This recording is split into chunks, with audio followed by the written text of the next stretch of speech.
We're ready to go. Thank you. Thank you. I'd like to call the meeting to order of the City of Monona Planning Commission, Monday, May 23rd, 2022. Will you please call the roll? Chair Moore. Here. Alder Holmquist. Here. Mr. Grease. Here. Ms. Fox. Here. Mr. Conrad. Present. Mr. Stein. Here. Mr. Holmberg. Here. Ms. Fallett is excused. Thank you. May I have a motion to approve the minutes from May 9th, 2022? Move approval. Second. Susan, and who's the second? Rob. Rob. Rob. Okay, great. We have a motion and a second. Any changes, corrections, addition? Chris. Thanks. On page 1, the commission members were supportive. Get down to the third line down. Questions about the depth of the infiltration system and location of the water main and sanitary sewer, because the sanitary sewer also is crossing through there at an angle. There's a minimum separation there. That was that existing sanitary sewer last year. And on page 3, condition 6, Plan Commission approves the 42-inch fence height with 8-foot panels and planters between each section of fence. Right. The way it was written, it says at each end you could really put those panels all the way across with just 2 of them.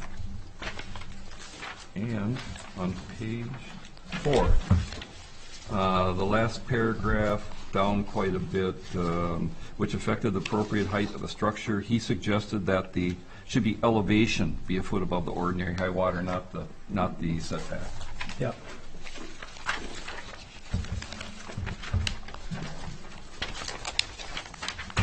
That's Any it. others? Okay. That said, all those in favor say aye as amended. Aye. Aye. Opposed? Unanimous carried. Thank you. We're now at the appearance section. Is there anyone here that is here to appear that's not part of a public hearing tonight? Nobody at City Hall. Nobody at the library, sorry. Yep, thank you.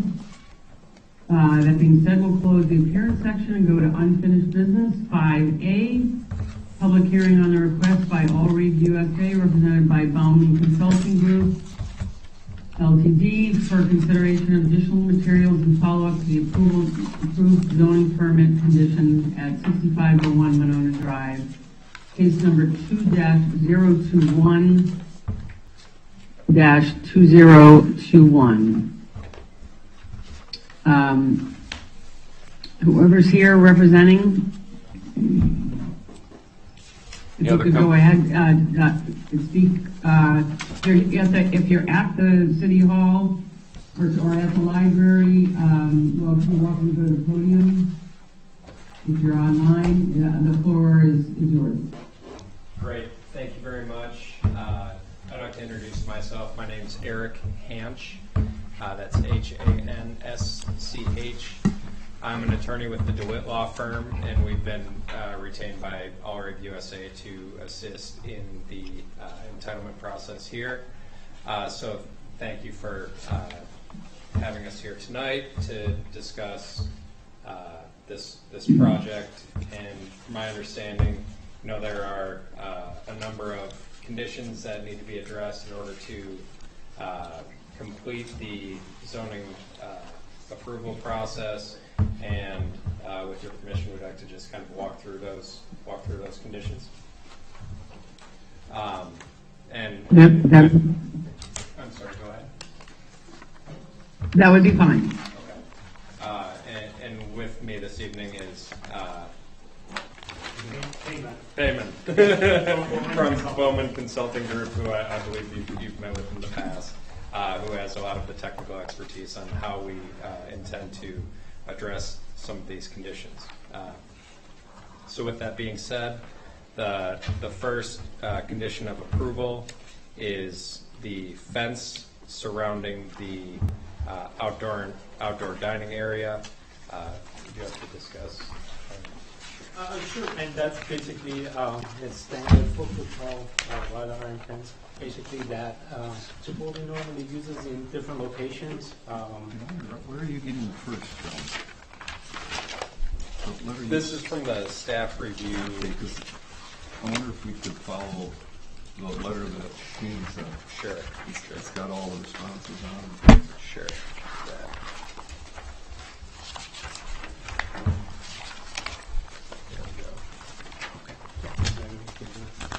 Sure. Yeah, the defense is condition 7. Right, I'm seeing that. Right. So you want to walk through each of the 18 here? If you feel it's germane, Okay. otherwise you're starting at number 7. Yep.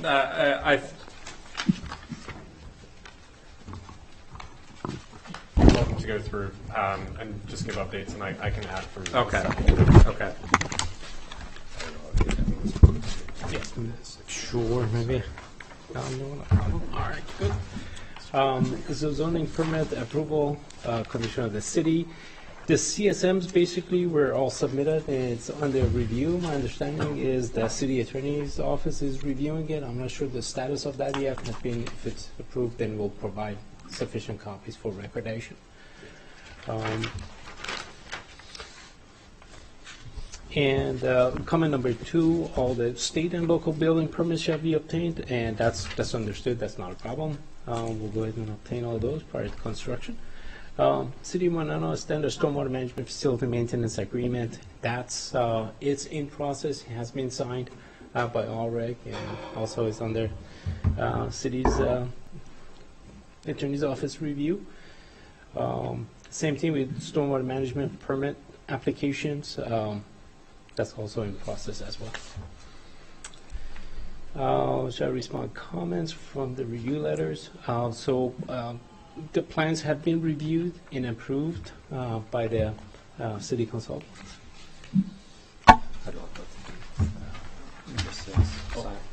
So a separate sign permit shall be obtained. Sure. Yep. So all the signs. My apology. So all the signs will be obtained. Obviously, all the permits associated with the signs will be obtained prior to construction. So on number 7, now these are, I think, the items that we wanted to discuss more in detail, right? And those are basically the fence around the patio area, and that's basically the wrought iron fence that Chipotle normally uses. I believe that maybe a detail was provided, but they're really nice, and they're about 4 foot tall. They just basically surrounds the seating area. Full lighting planned with the photometric, and the light has been provided, and it was reviewed.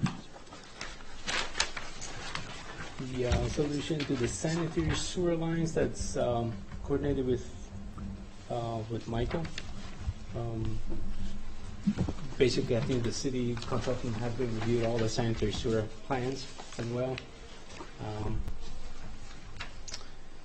Good. Zoning permit approval is required, understood. A separate zoning permit will be provided, basically, and obtained. Good. Yeah, I think next is one item that's going to warrant some discussion, and this is the final approval of the site circulation and corresponding signage. We have some thoughts on how to best address the stated concerns of the commission, especially with regard to potential confusion among drivers and traffic on the north end of the property, specifically relating to the pickup aisle for the restaurant. So we're happy to hear any concerns and kind of express our willingness to obviously work with the commission and the city to install directional signage, whether that be monument signs or striping throughout the parking lot, to have customers use the south entrance as the primary entrance into the Chipotle restaurant. And, we're here to have a dialogue, I guess, as to how to best move forward with that. Doug, could you, in the interest of those people that might want to view this meeting later, would you be willing to share the screen so that they can share their traffic flow up on the screen for those people that might be interested? Yes. Thank you.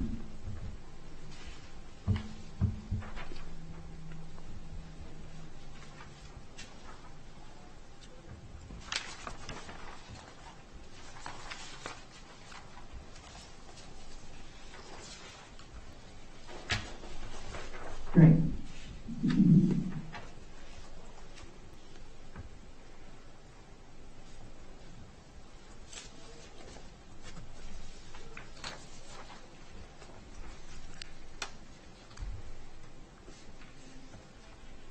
Okay.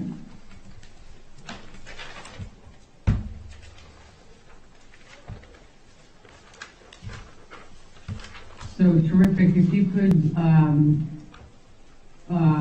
just back up a minute, since this is likely going to be part of the discussion, if you could explain where we left it when we raised concerns about the traffic flow before and the changes that have been made, that would be terrific. Okay, so basically the discussion was that maybe I used, there we go. Is this visible? Yes, there we go. So basically the initial discussion was that some of the guests, maybe guests of the restaurants, would be going straight through,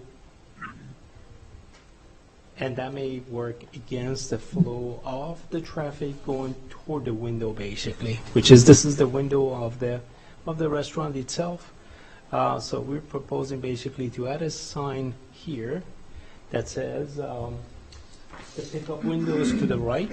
So that at this point, basically, it's clear sign that would be right in here that says to the windows would be going to the right, and then they can just follow the arrow and then enter basically to a pickup lane.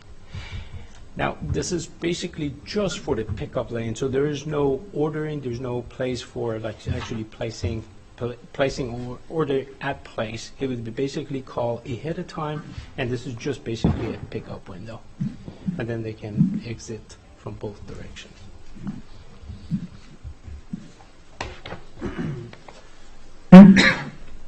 Thank you. Go ahead and continue the rest of your public hearing portion. We'll reserve all of our questions until the next section, Okay. consideration of action. So if there's anything else you'd like to present, continue. Maybe at the same time, there was also a discussion about when the guest was departing basically from the access area. We were proposing to have a directional sign for going to the West Broad or also to Monona Drive. And that sign actually is being proposed right at this corner. This is basically the sign that direct and basically to do direction. I think that was one of the items also was discussed. And this pathway, correct, right? Well, did you want a sign there for the drive-through to tell them To go back this way? Yeah. Yes, we could actually add a sign also as well, too. I don't think we have a sign there right now. But once they depart from the drive, then Yeah, they you could can go basically go either direction, and then they would exit. Okay. So that's the middle. Next on the conditions is condition 12. The site shall use type 1 pavement given the intensity of use, and that has been provided with a 8-inch gravel base and 2.5-inch pavement. Condition 13 discusses the dumpster enclosure, which is located right here. The majority of the enclosure matches the brick facade of the building with some screening along the opening of the enclosure.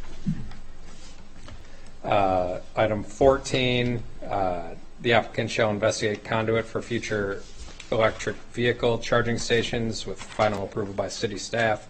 This has been provided with conduit being proposed immediately adjacent to the handicap parking stalls here on the north side of the project near the primary entrance.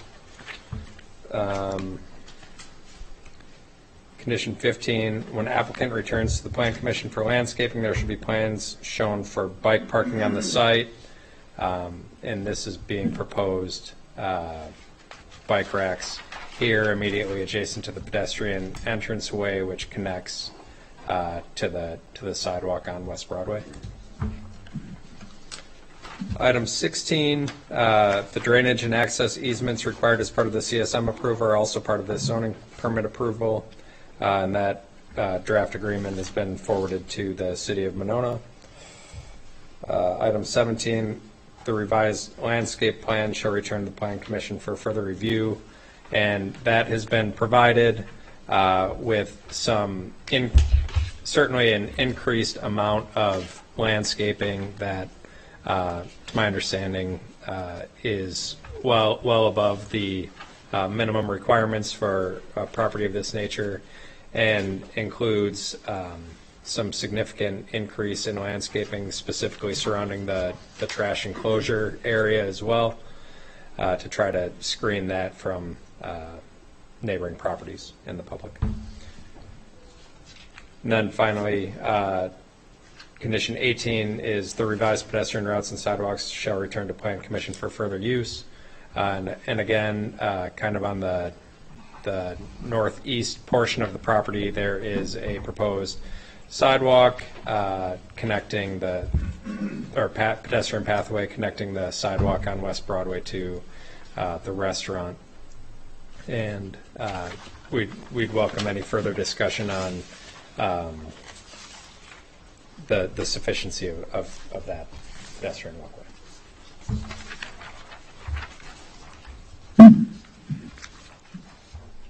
Great. Is there anything else as it relates to the public hearing portion of this, what's being proposed tonight?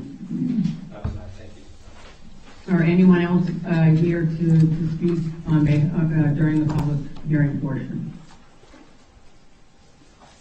Okay, that being the case, we'll close the public hearing on this application and go to.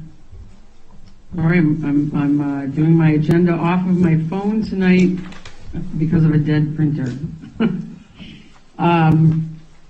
So we will move to number 5B, consideration of action on the request by All Rig USA, represented by Bauman Consulting Group Ltd, for consideration of additional materials and follow-up to the approved zoning permit conditions at 6501 Monona Drive, case number 2-021-2021. Doug? Thank you. I'll run through some of the points in the staff report and suggest some potential discussion here for the commission. So as a reminder, and for the new members of the commission here, this is to address the outstanding conditions of approval from the November 2021 zoning permit that was approved. The proposal is to demolish the existing Old National Bank building at 6501 Monona Drive, subdivide the lot into 2 parcels, and to develop both parcels. The northern of the 2 is under consideration tonight, and that would be a Chipotle restaurant. The parcel in question is zoned Community Design District, and all zoning permits in the district must receive Plan Commission approval. As mentioned, the application received approvals on November 8th of last year, and there were 18 conditions of approval that were included. The applicant just ran through those. A number of those required Plan Commission review. Some were staff sign-off, a couple others that were more open-ended. It was suggested in collaboration with staff that the applicant return at this juncture to address those elements specifically with Plan Commission review and approval that are needed in advance of pulling building permits. Just as way of an update as well, the CSM is very close to being recorded. A couple of the other items, the stormwater erosion control and ultimately building permits, are waiting for the CSM to be recorded before anything can advance. But it is very close, and I think, as I understand, we're basically waiting on signatures and final documents. So moving through to the conditions of approval with specific Plan Commission review. The first was the fence. The plans do show a 3-foot railing enclosing the exterior perimeter of the patio on 3 sides. It does provide adequate delineation, providing a clear pedestrian path to the restaurant. There are also no parking stalls immediately in front of the railing, so curb stops are likely not necessary. Condition number 8 was the site lighting, and a photometric plan has been included, as have specifications for the light fixtures. The city's zoning code does not allow greater than 3-foot candles of light at the property line, and the submitted photometric plan complies with this requirement. 11 fixtures in total are proposed, 3 light pole-mounted options, as well as 1 mounted to the exterior of the building. One point of note here is that they're all listed to be mounted at 15 feet in height. It may be worth checking that that is the case for the building as well for fixture D. Site circulation, I think, is going to be one of the bigger discussions here, and that is condition number 11. There was discussion about the directionality and potential conflicts with the pickup lane as well.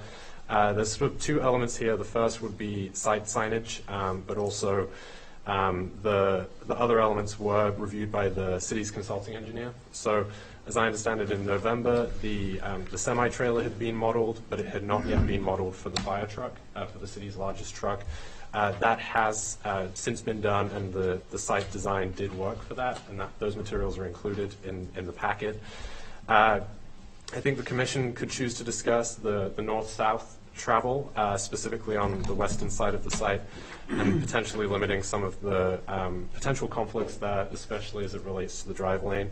There may be stop signs, no entry signs, those types of things. So I think some direction to the applicant specifically about those elements would be important just to know prior to any building permits and foundation work and things like that. The dumpster enclosure was also discussed, and the design of that has not changed. That is a 6-foot tall enclosure with a 20-foot wide opening. The brick that's proposed is very similar in style to the exterior of the building, and the gates are chain link with cedar slats. The landscaping has been addressed, though. As shown in November, the landscaping, there was an error on the plans, and so the landscaping has been addressed such that it does surround the site, or surround the dumpster, sorry. There is a canopy tree, as well as some evergreen shrubs and ornamental grasses as well. So the commission may choose to discuss if that meets their intent for screening of that element. The EV bike parking, as mentioned, there's conduit that's being run for 2 electric vehicle charging stations as well as electric bicycle charging. The bicycle charging is in the northeast corner, closest to the sidewalk access, and obviously that is close to the bike parking. It leads to another point about the bike parking, that maybe there's a discussion there about its proximity to either the building or closer to the sidewalk, which may be worth discussing with the commission tonight. Landscaping has been revised throughout this process. Feedback has been the prominence of this corner and the significance of this site to the city, that this should be well landscaped. The plans have been increased. There's an increase in 343 points based upon the original submittal. This includes a total of 527 points versus 375 required at the Chipotle site, and then 416 over at the southern site as well. Additionally, the plans do show established trees around the perimeter of the site, some on, some off the site, and those are not included within the numbers here. Finally, the pedestrian routes were discussed as condition number 18 of the approved zoning permit. The plans have been revised to show ADA curb ramps with detectable warning plates throughout the site, connecting to the northeast corner there. This does connect to both West Broadway and Monona Drive. There's a possibility, if the commission chooses to discuss additional access options, but that does appear to be the best pedestrian route, minimizing potential conflicts with vehicular traffic. At this point, city staff would be looking for potential approval on some of those conditions, specifically those that related to plan commission review, and potentially administrative approval if there are any additional edits to be made. Thank you. Thank you, Doug. Appreciate it. Chris Humber, would you like to start us off? Sure. Apologize for the order. It's rather random when I have notes. I just write them down on my paper. They're not exactly in your order. So really what we're talking about tonight, then, if I have this right, is just the ones that needed to come back to the commission for approval, because the other ones are staff approval, so you guys understand some of that. Okay. Number one, we don't really have a signage plan, do we? No. So it's hard to approve a signage plan when we don't have one. But we need to talk about it as far as what it's going to mean for your maneuvering. So I'll take on what Doug said was the biggest issue he thought. You understand when your traffic's coming along that if you didn't take a right at that first entrance, you'd be coming up here and the same people would be coming right at you. So you'd have, the lines would be over each other. It would be a traffic jungle.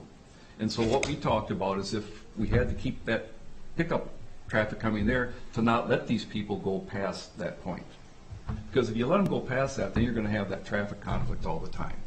So if you had a mandatory right-hand turn in that main point, they could get around to there, they could exit that way, but make them turn right at that first entrance, I think is what we were basically talking about when we did it. And one way to do it, I looked at your traffic maneuvering.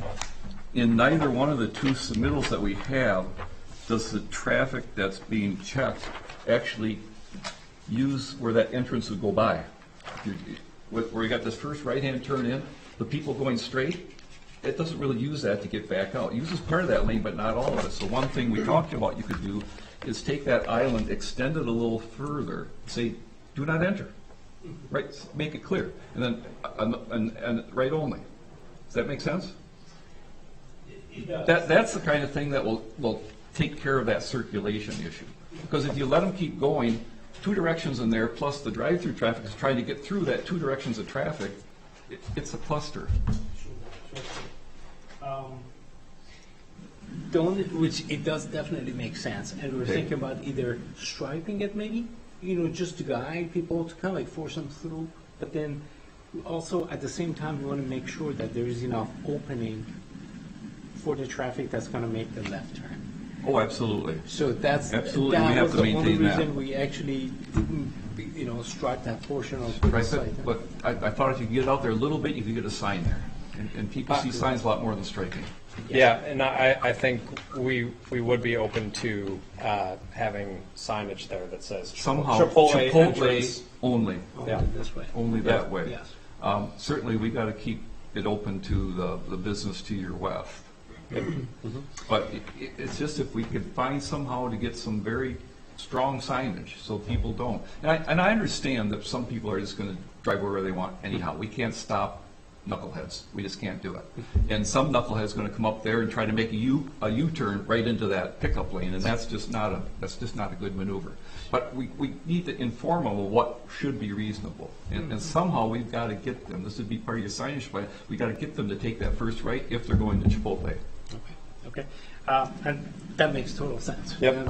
Okay. So on the updated, which we actually added that to the plan, I think after we submitted. So the sign basically, we had a sign just on the north side, basically that says, digital pickup sign and basically footpath, basically. So that's guiding everybody going this way for the pickup area. Let's talk about that a little bit. Number one, we don't allow changeable signs. So you say digital. It needs to stay with a message. Okay. So we just basically. So I don't know why you'd invest in a delete the digital sign when you could just have a We just regular wanted to sign. make sure that they see it. Pardon?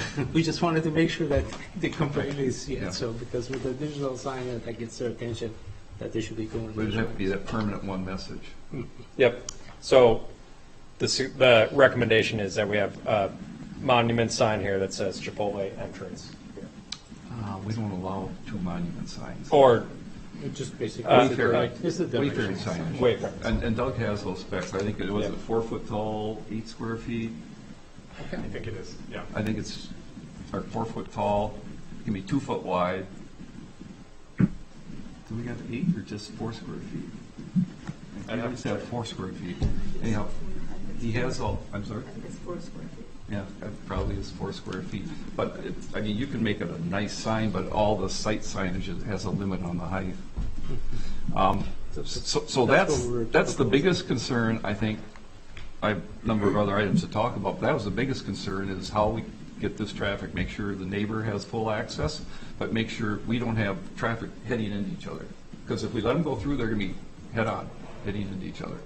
And there's no good way to get them around through there, not unless you had another lane, which you don't. Even then, they'd have to cross traffic at some point. So that would be the first one for me. So when we talk about signs, one of the conditions was to come back to Planning Commission with the site signage, and this is an important part of that. So without the site signage plan, we can't really approve one. The location is being added to the site plan, but the actual design of it is being The worked design, on. what it's going to look like, all the locations, all That's the being lettering, worked it's just, on yeah, right your sign company will submit all that. They'll do it all for you, but that's the type of thing we need to see come back. I can just address that as well, Sure. if I may. So I am working with the contractor on this, on the signage. I think the critical elements tonight were certainly the location of this, if there were to be any significant civil changes, I think, to the ground and things, and certainly welcome this feedback. I think the applicant understands a comprehensive sign plan would return later, with monument sign, wall signs, and the monument being the existing location of the sign. So I'll certainly be bringing that back, and I think there was recognition of that, but certainly running through these, the more sort of on-the-ground items, and Yep. I just wanted to give that up. Okay, It's in the works. that sounds great. So what are you saying? You can start construction, you can get all your permits without it, but it has to come back before you can open up and be an Understood. approved package. Understood. Let's talk about the lighting a little bit. The design guidelines for River Place are the Shepherd Tree, thank you, lighting, and you don't have that. You've got some very modern looking thing. If you look at what you have in your site right now, I think I counted about 5 poles that you could actually almost reuse, and it doesn't have to be exactly like that, but those poles actually match your neighbor. But that's the design guidelines in River Place, is the Shepherd Crook lighting. And I believe because I know the city has it up and down Monona Drive and Broadway, and we've been converting. Are they all converted to LED or just a portion? I don't know. Well, we're doing a trial. I'm sorry? Nancy? It's just a portion. We haven't converted all of them yet. Thanks. to LED. So only reason I'm bringing it up is that there is LED lighting available for those. When we built Monona Drive, there wasn't, so we're converting them as we can. But again, for a lighting plan, we should see that. And Doug, question to you, we have 3 degrees on the intensity of the lighting, right? Low, medium, and high. What do you consider this site when you reviewed it? I would say this intensity of use. Yes. I would say this to be a high use. High intensity. I would too, and I think that's like 0.6 to 3.75 on the pavement and 0.67 to 2.5 on the parking. Mm-hmm. And I think it all looks, but again, I think this is a high intensity use when you look at that. And the fixtures on your building, you had 2 of them shown. One was a full cutoff and one had the lens down below the cutoff. And again, we require full cutoff fixtures. That make sense? Yes. So it just cuts down the glare, especially with LED lighting. LED lighting is just bright. Okay. Yep, that's fine. I glossed over, I talked about signage, the monument sign. I think your monument sign looks great. It's very attractive. I think it's a great reuse of that area. Sounds good. The dumpster gate. So explain exactly what that is. You said you have chain link fence with cedar slats. Are they real cedar or cedar color slats, or what are they? I'm not certain to be exact. I think we provided a detail. Yeah, but the detail doesn't really tell me a lot, because another question on that is we would ask for it to be vinyl coated chain link, not just the regular galvanized, and it didn't really say that I could see. I'm not sure, to be honest with you. Yeah. And that was, I think, detail that was provided either from our architect or from Chipotle in Right. response to that. I've not seen real wood slats, and then my question would be whatever color they are, what color vinyl coating would be on the fence? So it's just I don't know if that's something we would. Okay. Landscaping. We talked about this from the very first meeting. This is one of the highest visibility corners, so minimum points wasn't going to hack it here. I think you've done a nice job of improving it a bit. A lot of the points are tall grasses. There's been a lot of tall grasses. We're not even sure how to count them. I think you count them as medium shrub, but they're like 200-300 points of tall grasses. So, and I like grasses. I'm just not sure how that works. But I would say the one tree that you're asking to stay right at the entrance is an ash, and it's already in decline. If you look at it, the top of it's already dead on a couple sides, so that tree is going to need to be replaced. Okay. And then the second thing I would say, and I'll be waiting to hear from my colleagues what they think, but I think some type of canopy tree somewhere along Broadway would be appropriate. There's no canopy trees on that end of it. Okay. We're saving the two that's already out there, though, by the trail, by the sidewalk, right? Between the sidewalk and the road. Well, you have two ashes. The one I think you already showed a takedown, and that's the healthiest of the two. But when you come up, as soon as you turn into your site, right immediately on your right, there's an ash tree right there. And, Right at the and entrance. it's third of the top is already dead. I'm sure it's got the borer already. So, And then that could be replaced, yes. Yeah. Yeah. Yeah. That's fine. That's not a problem.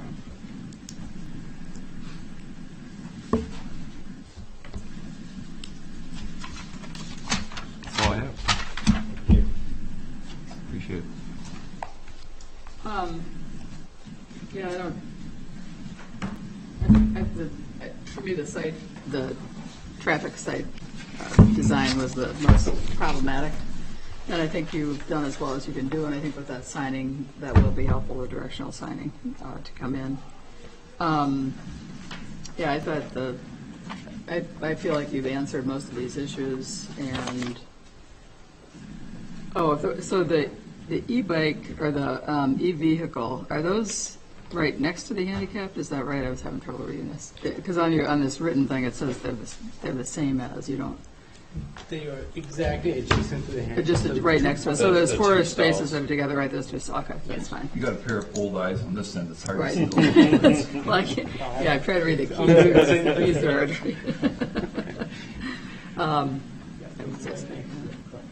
But yeah, otherwise, I think that's fine. I agree with you. Obviously, replacing the ashes. I'm not sure. Were you thinking there was room for another canopy tree if they replaced? Somewhere along. So along in There's- there, When you look okay. at the landscape Yeah. plan, there's nothing Right, on there's- that end yeah. of Broadway. Right. Yeah. Yeah. I mean, I do agree that should be a robust landscaping, and you have improved it quite a bit. But if you can put another canopy tree in, that would be good. That makes sense. Otherwise, that's all I would have to do. I think we covered it pretty much. Great, thank you, Susan. So I'm challenged here on Zoom to see the whole room, so I'm not sure who's next to Susan. It's Brandon. Brandon. Yeah. Brandon, Yeah. Brandon, go ahead. Okay. So Okay. the bike rack, are there any specific provisions that, require the proximity to the building? Because it being this far away from the building, especially that intersection, that area of town does have safety issues at different times of year. And so, I'm trying to think of the population that might be using a bike, might be younger kids, that sort of thing. So I think it might be better if that could be placed closer to the building. Yeah.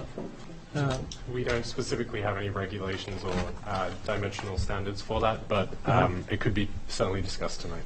Yeah, maybe along the patio area or something. Yeah, something along those lines. And if all we're talking about with conduit is we're just putting empty pipe in the ground, right? So why are we keeping ourselves just to two stalls, the ones that are nearest to the building? For the size of the lot, what would prevent us from just dropping some additional spare conduit? We're talking probably 2-inch or something pretty small, and it's just going to lay in the ground. Yeah, so I would recommend more than just two. And if the intention is to prepare for EV parking, I was trying to see where the transformer is on the lot, and kind of even just a future provisioning, like here's the footprint that all of the other upstream equipment might, just so that it's planned out.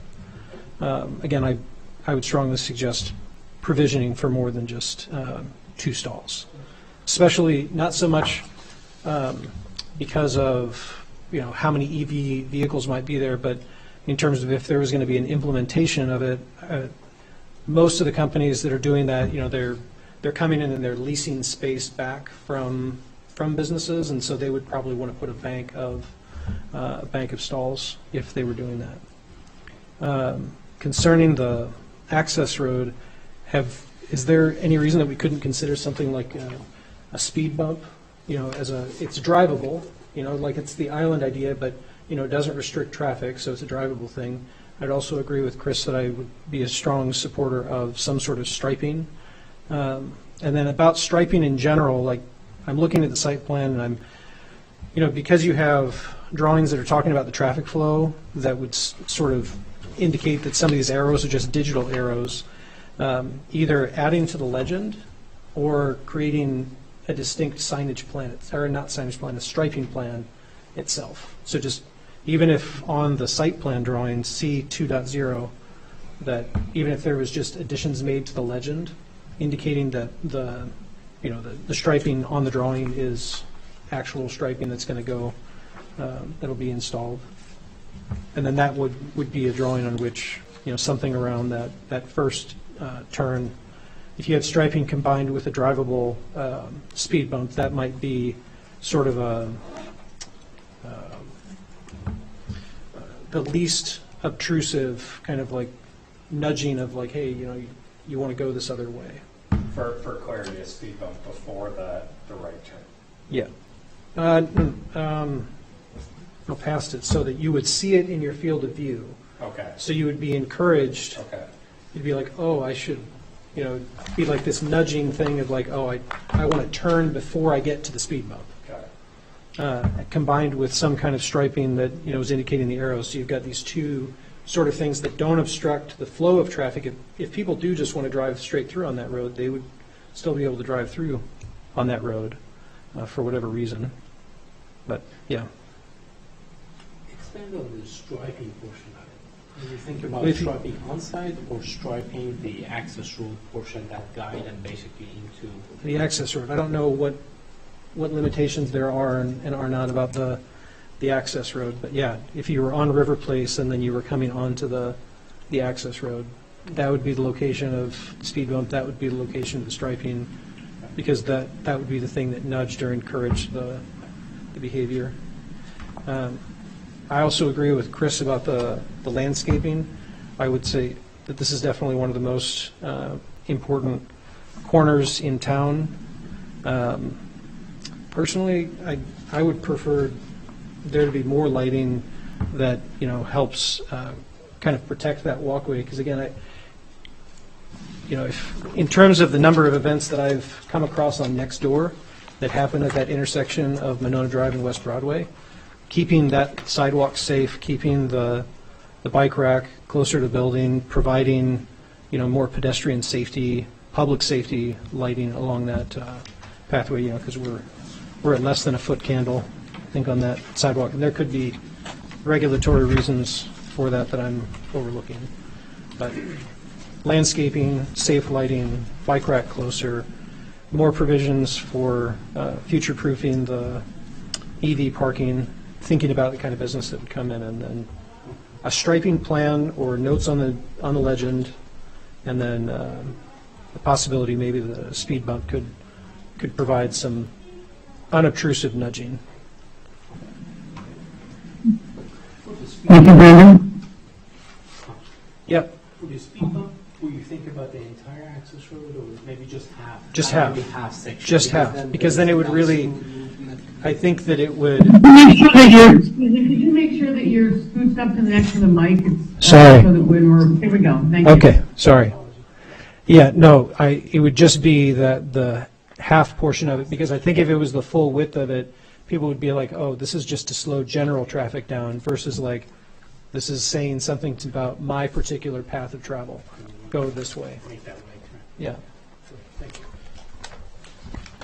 Great. Thank you, Brandon. Appreciate it.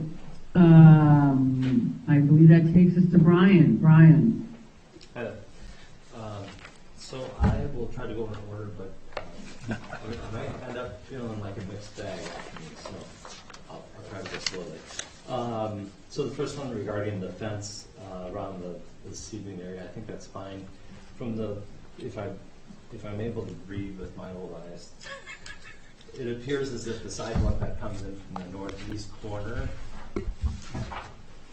the part that comes in from the northeast corner still has access without being obstructed by the fence around the patio. Perfect. And site lighting, I had, so when you originally came, or when this was originally being discussed, and we talked about some of the other elements of Broadway corridor plan and some of the other properties, settled on what I think is a great building and a great facade, as well as with the pitched roof. And I think one of the pieces that could help complement this building with all the other adjacent buildings in the area, as well as the street lighting, would be a strong consideration for the Shepherd's Hook concept as it relates to the lighting, just to tie it in with all the other pieces. That's my comment on that piece, which I think would look good with the building, and it wouldn't be much of a concession. Site circulation, this is where it might feel like a little mixed bag. So we've talked about this entryway many times and have thrown out lots of different ideas. And one of the pieces that I can't remember if we considered to put on out there as a possibility is different than striping and different than a speed bump or hump, but similar in the sense of extension of the island, that it still allows the left turn to take place, but right where the cars would be queued to turn left into the neighboring property, an extension of that island to actually block traffic with a sign that says left turn only. There is no way to go forward. The only way past that would be just the southbound traffic. This would be a great time for a document reader if we had one. Yes. Yeah. Does it work? So the gentleman in the back, does our document reader work? I already have it sketched out. Does it work? Pardon? I can pull it out. I can set it up if you can turn it on. Oh, Brandon and Chris Conrad, you guys, this is pretty special. It's just going on the document. Oh, This is the man. only reason they keep me on the commission. Oh, man. Here we go. Uh-huh. Okay. Good old days. Good old days. I think that's what you're talking Yeah. about, Brian. Yep. Yeah. Yeah. So in other words, we'd have full access through here, but once we got past that point, if say it didn't go there, there'd be a start of a radius and then a gentle bring back. I didn't sketch out the whole lane because the fire trucks have to get through there. Right. So we have to make sure we stay out of the turning radius for the fire trucks. But we could do that much, and then we could have a sign right there that says "Do not enter." And then right there, you have your same sign that says Chipotle customers, right? But that way we don't block the neighbor at all. We have that little thing you see ahead with a sign in it that says, "Can't come this way." There'll still be a knucklehead that does, but most people won't. And we bring it back in so that they have full circulation there. But otherwise, we have these people and these people trying to be in the same lane right there.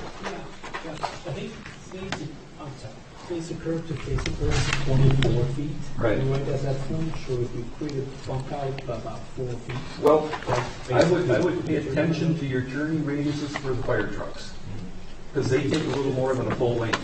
So, yeah, something like that, 4 or 5 feet, but just make sure we stay outside of the turning radius. Okay. But that way we have that that physical barrier that everybody's talking about, it's bothering everybody. And then we can put a sign right in there, so they're looking at that sign when they drive in. Instead of this sign that's going to be over here to the side that they could. Yeah. It'll be that visual obstruction, and it'll keep the traffic, and if some knucklehead wants to drive around it, he will. But, Yes. that makes sense? That does make sense, yes. Thank you. See, we talked about it earlier and it worked out. I was lamenting we never use it. Yeah. Let's see. Thank you, Chris. Brian, Yep. you want to continue? Sure thing. Dumpster enclosure. think the additional landscape is adequate. It sounds like it was somewhat of an error in not having everything on the plans that we had last time, so I think it looks good. I had some of the same questions, and when I looked at this middle on the enclosure, it's tough to determine, like, is it just a chain link fabric or is it a vinyl coat wood? And then kind of how those slats. So I think at some point we'll have to include that somehow in a motion here about how that will get approved and what that might be. EV parking I'll take first besides bike parking. The 2 stalls that are currently indicated for EV parking are also the 2 stalls that are indicated signed for pickup only. I think those 2 things contradict one another. If I'm there to just pick up an order, it's unlikely that I'm going to charge. At the same location? Okay. Yeah. Because currently, right now, we have a conduit on the northwest corner of the building. But those first 2 stalls, but those stalls on sheet SP100 are indicated by item 13, which is pickup only.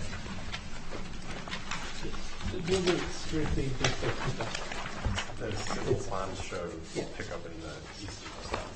So the 2 different sets are different. Yeah. All right. Different on this sheet than the other. This sheet shows them the same as the EV sheet. So it just needs to update on SP 100. Yes. Let's see. Bike parking. I actually like bike parking mix. And the reason being, I think it keeps bikes off the sidewalk. In that, this is a compact site. There's a lot of moving traffic, both foot traffic in front with the patio, eating out, and people coming and parking on 3 sides. Technically, you have parking and a drive-through or pickup window. I think there's a lot of movement on the site, and I think having people park out there, and I know there may be some difference of like how some of us might see it on the commission here. And I think with adequate parking and adequate lighting and other pieces out there, I think it can work in the location it's at. And one suggestion out of 6 or 7 of us tonight, so we'll probably loop back to that one. Landscaping looked good. Pedestrian route. I think the current access point 1 from the southern part to the Chipotle restaurant is a great access point, which I think we addressed previously. And then the access point from our northeast corner to the restaurant, I think, is adequate. There's one piece that I would like to be considered. Right now, on your neighboring property to the west, there is sidewalk coming off of the main sidewalk and down that access road. I'm curious if we could bring it across to match up with the northwest corner of the building, that sidewalk, and have an additional stripage there. So if I'm walking on the sidewalk eastbound, okay, they tell you what, to like put sidewalk in after the foot traffic shows up. I can tell you, if I'm walking that way, there's no way I'm walking past your building to cut back. So giving an access point to come down to your building would be wise. I had the same thought. Can we use the overhead one more time? Yeah. Can we get the overhead one more time, please? And we've already cut off half the traffic going up there. Yeah. So we've saved having traffic going at each other. Brian, are you talking about this sidewalk? Yeah. But that's right tight to the curb and gutter. So only thing you could do would be put a crosswalk straight there. And that's what I would. Okay, you're not suggesting any extra concrete work. Thank you. Okay. Striping across. It's just in the striping plan, striking a crosswalk there. Yep. What about, he's got the document pulling up, but the diagonally off the, can you put it up, right there, there's an intersection. Yeah, the intersection of the other sidewalk off, yeah. Just another point to look at if you just follow a little bit farther northeasterly, just, or a little bit, right at the intersection, yeah. And if you striped it across. There's no sidewalk. You're trying Isn't to that sidewalk? Sidewalk right here. Yeah. So you'd want to take the shortest square to the traffic. You don't Isn't want this to the run sidewalk that right here? angle through the This traffic. is sidewalk, this is not. Oh, yeah, okay. So anything you could do is, I mean, the only thing that would be clear Yeah. would be coming right across here. You agree? Yes. That's your site design. You want to keep it perpendicular, you don't want a crosswalk at an angle to traffic. Can we make it too diagonal, right? Right, no, it's just straight across from that sidewalk. Thank you. I was just thinking about drivers coming around that turn, you know, how closely they're paying attention. Oh, Brian, Yep. anything else? Let me do one quick look.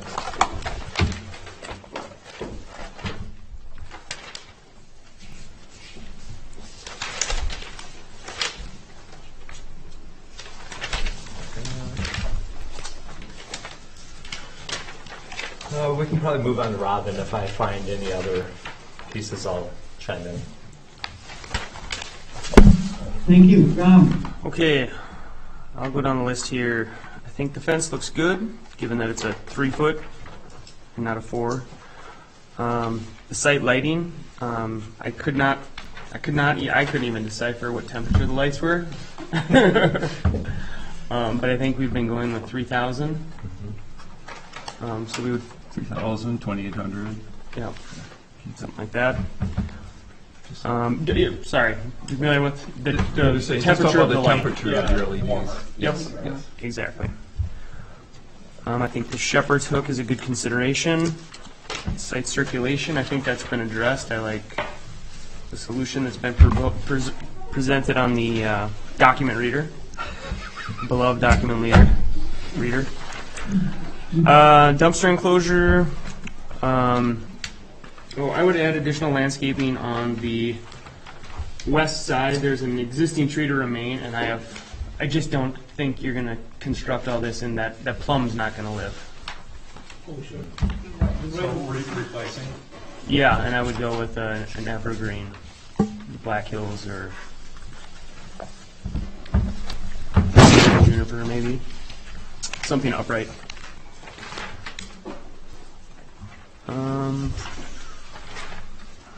Dumpster enclosure. EV biking. Like Brian, I agree. I think the bike parking belongs on that northeast corner, because then you don't have bikes crossing that traffic right there, and it's maxed out for space on there. I think it's going to be a safer crossing if you dismount your bike and put it there.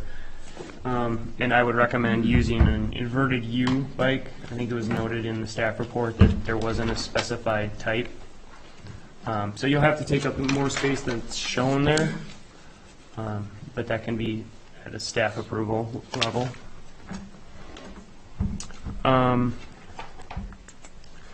Landscaping. Here. I would agree. I think there's room to replace that ash the 2 big ashes are going to die on site. So those both have to be replaced, and I think they should be replaced generally in the same location where they are today. I think there's room along Monona Drive to add 2 canopy trees amongst your witch hazel. I also think there's an opportunity to expand on the landscaping on the Monona Drive to be consistent with what's happening just north of the intersection and going for the next 2 miles north all along Monona Drive. Basically what I'm talking about is adding a strip of landscaping on the back of curb of the parking. And I think a combination of what you have proposed, I would love to see some mix-in perennial, not just grasses. Rudbeckia, like black-eyed Susan or echinacea mixed in there, I think would add a lot to your site and add some color. It's kind of, it doesn't have a lot of dynamic properties. I would suggest replacing the Carl Forester with a switchgrass. It's a very similar characteristic, but it's a native variety to Wisconsin. I don't know if anybody else has any strong opinions about that.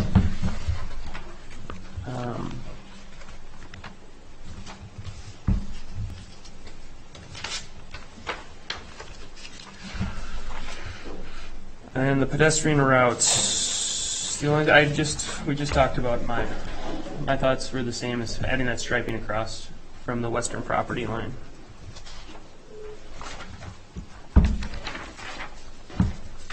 Not too painful, right? Yeah, I think I'm good. Thank you, Rob. Chris Conrad. Hi. My only concern is condition number 14, the EV parking. I'm pretty passionate about EVs because I own one, and I feel like they're the future, and I would encourage the city and the commission to require anyone that's, building a parking lot right now, especially one that's only 39 spaces, to at the very least install conduit, even if it's empty. I understand you're proposing just 2. I'd like to add that the 2 spots you've chosen are essentially the 2 best spots on the property. And I would argue that if you're only going to have 2 charging spots, they should actually be the 2 worst spots on the lot, because inevitably everyone's going to covet those spots. And I've seen this done in many other projects. Everyone's fighting over those 2 spots simply because of its proximity to the retail location, so they're always full, and the EV people can't ever even get to them. So I wish people would put the charging stations far away, and then they're actually accessible to people with electric vehicles. That's all. Thank you. Mr. Holmberg has his hand raised. Okay, great. I'm sorry, I, of course, can't read my own handwriting. I think it's kind of be an error where we said type 1 pavement, and I would think you wouldn't want that. Our type 2, because let me start out, 8 and 2.5 is a very, very low section. And, this is a high traffic thing, and our spec goes type 1 where it's really low traffic, type 2, and the type 2 is 8 and 3.5. And all we do is we say that for somebody that doesn't have a professional involved. If you have a professional, if you have a soils test and they come back with an engineer and say that this is a section we need, we go by that. The reason we put this in our spec is a lot of times people don't look. Another thing I'll say about that type section is you work all over, I'm sure the Midwest or beyond. I can tell you right here, we don't have the best soils for a real light pavement section. You're going to find a lot of clays and some heavier soils there. And if you put in 2.5 and 8, you're just going to be replacing it quicker. So I think we need to look at that. And I don't know how type 1 got in there, if I erred and said that, but type 2 is our heavier section. I don't know if it's a typo or what it was, but I really, really don't think you want 8 and 2.5. It's not going to last. 100% I agree with you. Okay. Yes, that makes sense.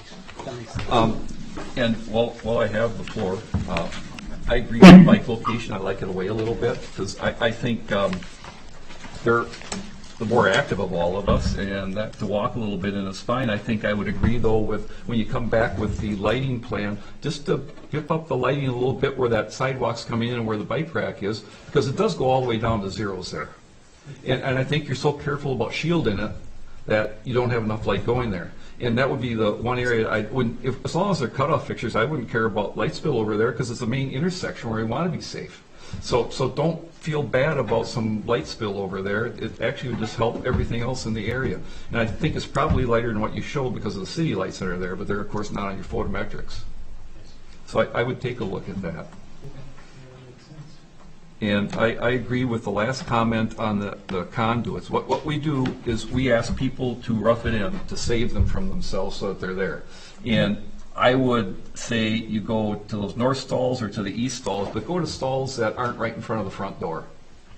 It's almost likely that it might be an employee charging there. Most people don't eat long enough to get much of a charge, but we're not asking you to build it out. We're asking you to have the infrastructure there so when it happens, you're prepared and you don't have to tear up your parking lot. I think that's fair to say, and it's just, a lot of times people just don't even think about it. And I agree with landscaping revisions. I'm not a registered landscape architect, so well done. Great. Great. Anyone else? Any other comments? Brandon also Yeah. has a question. Rob, question for you about, I thought about the upside down U for the inverted U for the bike log. I probably should have said that out loud, but do we have anything that specifies like the protective coating or the finish look for those, whether it be galvanized or powder coated, and then color selection? We don't dictate that. That would be, well, they have some design authority to match.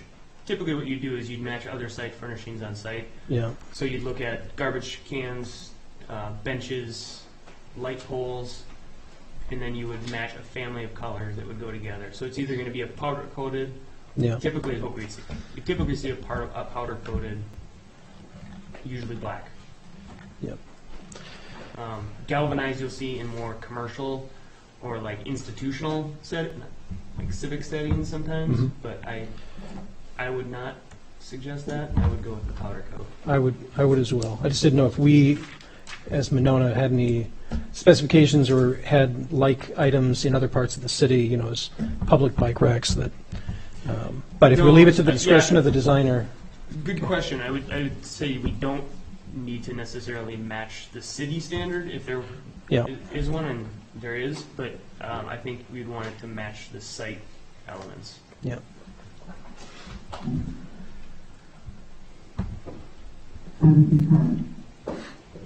Is that Yes. your question? Yes, it answers my question. Any other questions?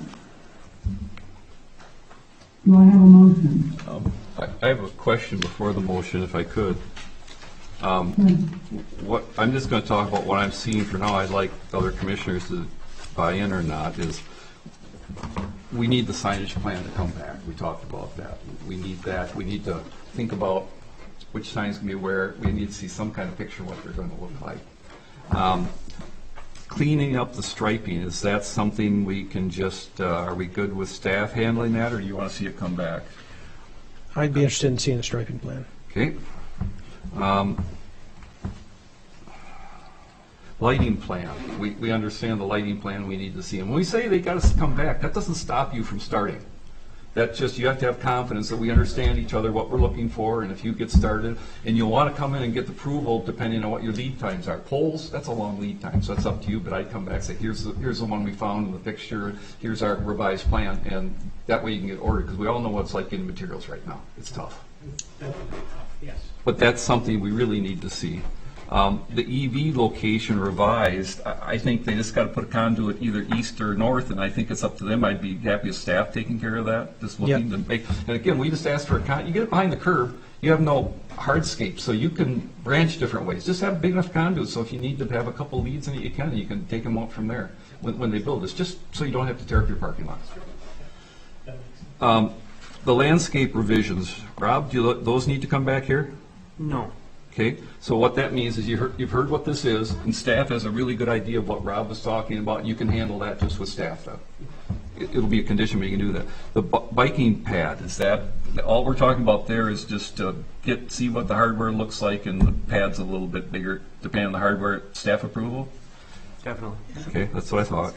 And then the last thing is that west bump out on that island. I think it's pretty clear what it is. It was on the document reader. And for those of you who haven't been here very long, it took me 10 or 15 years not to say the overhead projector, and that tells how old I am. I kept going, can we get the overhead projector? Well, that's when I was in school. That's what they were. And so they gave me a hard time for 10 or 15 years. I finally got it in my head that's a document reader, and now we don't use it.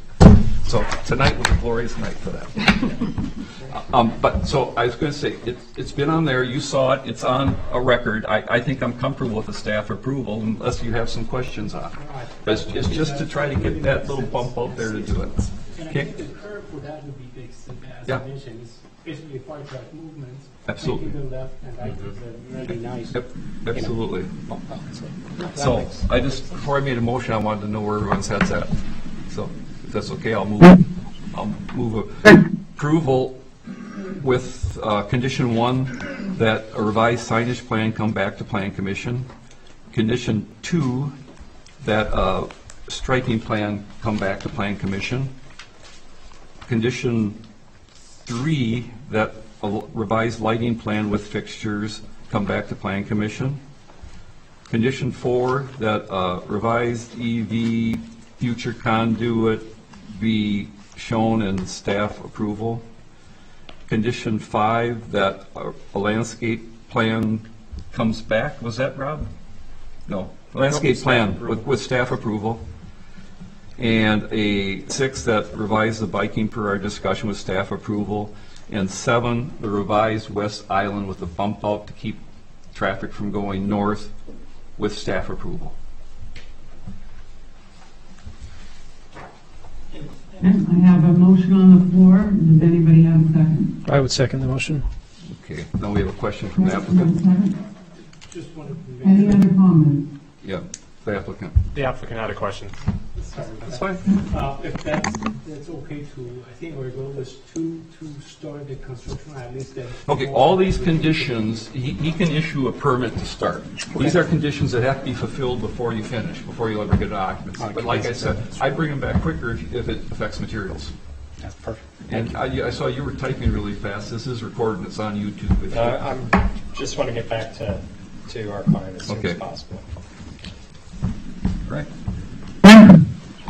So we have a motion, we have a second. Any other discussion? Hearing none, all those in favor say aye. Aye. Opposed? Motion carries. Thank you, gentlemen. Appreciate it. We look forward to seeing you back and look forward to continued progress. Thank you, everyone. With that, we will move to item number 6A, public hearing on the request by Monona Oaks Community Church, Inc. for revisions to zoning permit 2-001-2012 for adjustments to approved student enrollment numbers of 5200 Monona Drive, case number 2-013-2022.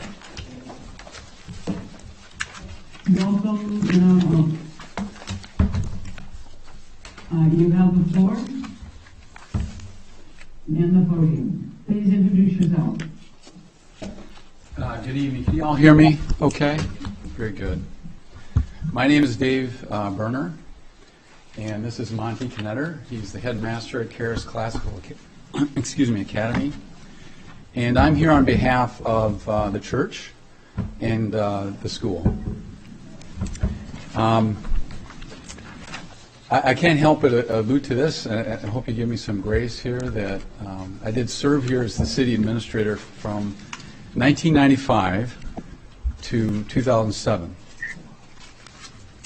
So there's a lot of memories of a lot of projects, a lot of development, and many evenings and many hours in this room. So thank you for your time, and thank you for your service. I commend you for the time that you put in for the betterment of the community. And Chris, I think last time I saw you here, you were in the same chair. So, they keep you far away from the chairs. Way to go.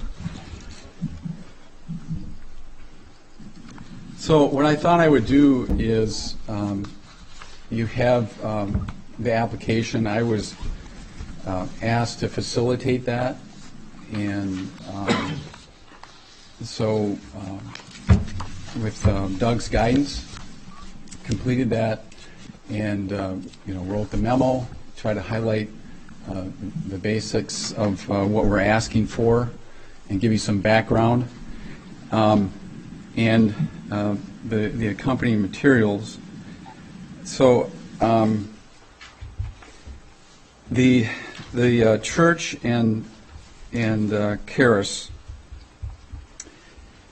began their, excuse me, I lost my document here.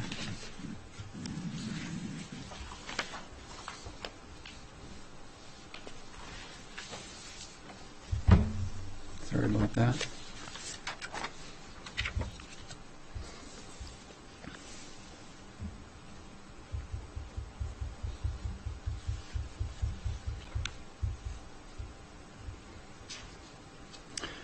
So anyway, we started our partnership with Karis in 2012, And at that time, it was a small group of parents that homeschooled, and they had collaborated to form a more some structure based on a classical education model. And they came to the church looking for space.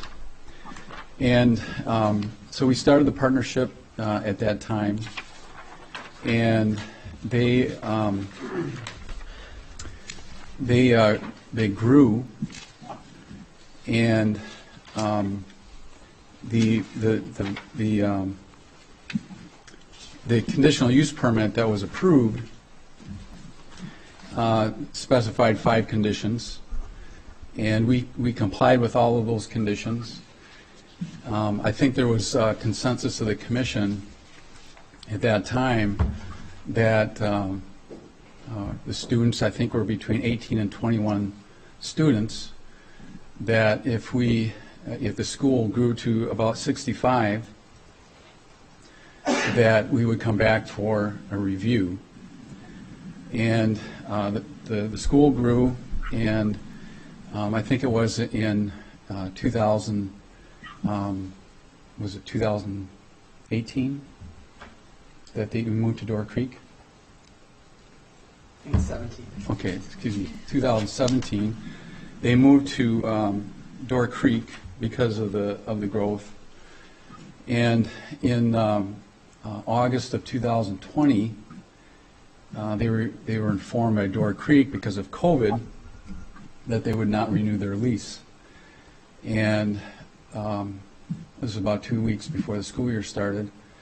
And they came back to the church and requested space.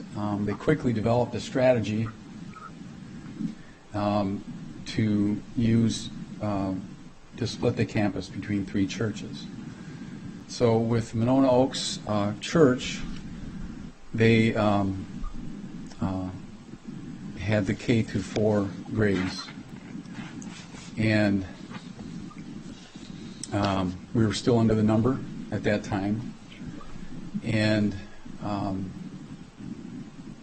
it was about the winter of that year, they approached us with a vision to collaborate for the investigation of the possibility of a renovation project where they could combine all of the grades at Monona Oaks Community Church.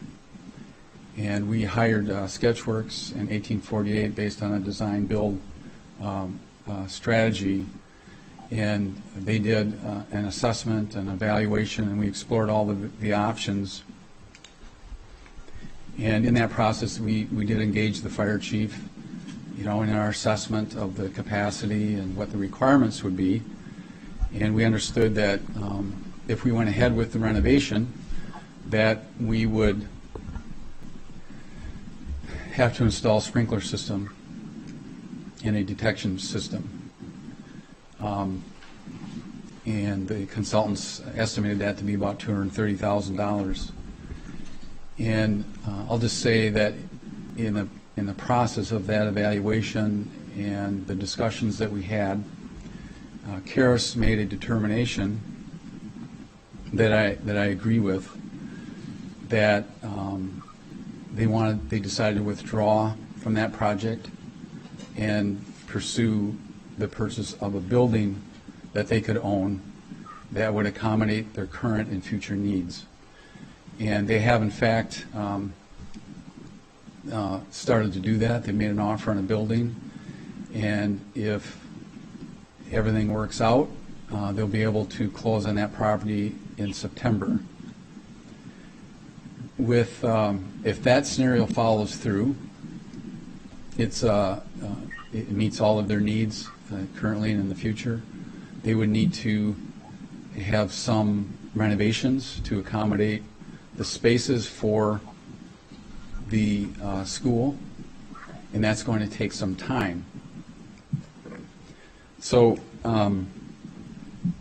just based on the study that we did, and I included the internal use of the spaces by the school in your packet, we have the internal capacity in those spaces to accommodate the school. externally, the traffic flow from 2012, they would have their drop-offs and their pickups, what we call the back of the church campus off of Roselawn.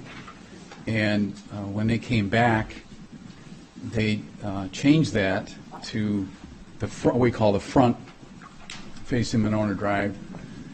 So the parents are directed to come off of Monona Drive or come onto Femrite to Roselawn and use our access road and use the parking lot. And they come in a line in an orderly way, and it works very efficiently and effectively when they pick up, when they drop off and they pick up in the morning. And it works well. We haven't had any complaints that I'm aware of from the parents. So basically what we're requesting and is what I would term as an amendment to the conditional use permit that the Plan Commission approved in 2012 to increase the limit of the student population from 65 to 100, and that we would continue under the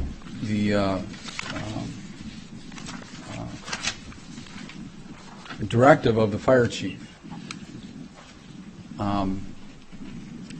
The school operates on Monday, Wednesdays, and Fridays, and the kids are home on Tuesday and Thursday. At Monona Oaks, they're there on Monday and Wednesday, and that was Chief Sullivan at that time requirement for the hours, total hours of the week for the school. So we've endeavored to comply with the conditions that were set, and frankly, what I just want to say is that since the beginning in 2012, we wanted to be open, transparent with the city. We want to be good neighbors and be open with the requirements, and that hasn't changed. So that's why we're here tonight. Is the school has grown. We're obviously over the 65 limit. We understand and respect the chief's position here. But given the situation that we're in right now, the school has made an offer on a building. The hope is to move into that building. And in the transition, we're requesting, I'll call an amendment, the same conditions, increasing the limit of the population of students from 65 to 100 for at least another year, for the next school year. And it could be before that. So we're appealing. I understand what the chief is saying, and we agree with what he's saying. It's a situation of risk management. So far, there hasn't been any incident. The school's operating, and we're making our best efforts to follow through with everything. But basically, we're making that appeal that you approve the permit and allow the school to operate for this next school year. And we look at that as an extension of what they're doing now as a temporary scenario until they move into their building. So I introduced Monty Canetter. He's the headmaster. You want to talk about the school a little bit, and do you have any other comments you want to make? I don't think so. Yeah. Oh, sorry. Yeah, I don't know if I have a lot to say. I think it'd probably be better if you guys just addressed questions. Other than I just want to thank you. You guys got a tough job, and I'm sure it's very thankless, and so I appreciate what you're doing. We've had it's been a very good experience working in Monona these past 2 years. And so, our hope is to be there for another year. I don't know if I can add any more than what Dave just said. Great. Ben, thank you. Is there anyone else here to speak during the public hearing portion of this application? I did receive one piece of written correspondence, came into City Hall this afternoon. This is from the neighbor. This is from Stephen Halverson at 205 Femrite Drive. I'll just read it out. It's a pretty quick one. He's lived directly north of the Monona Oaks Church for 15 years. He can state that the church has been a delightful neighbor, contributes greatly to the whole neighborhood, and is in full support of the proposal. And that's 205 Femright Drive. Thank you, Steve.